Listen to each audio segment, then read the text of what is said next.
I hope you all have heard of that word oxymoron.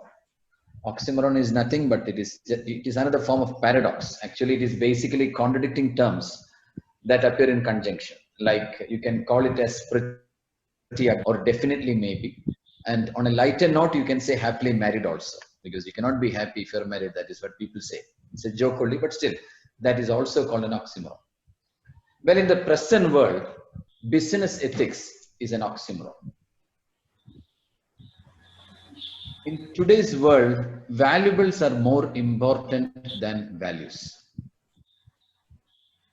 Ethics and morals, actually, they're thrown into the winds. If you look at the world is full of scams, because basically all the ethics, that is what I was trying to tell in the beginning, the financial side or the spending side is not being looked at, and there are a lot of scams and there is no ethics or morals.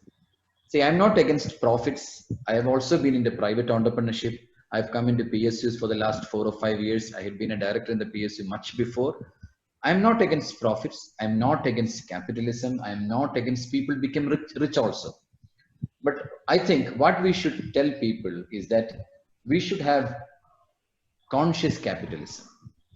And if you want to define conscious capitalism is earning with integrity and spending with compassion. People lack that. Either they earn without integrity and they spend like hell.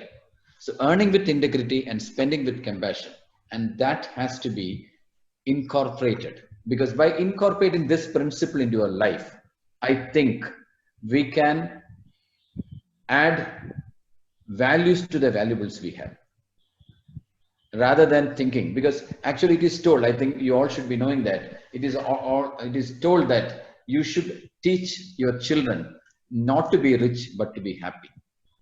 So happiness is something different.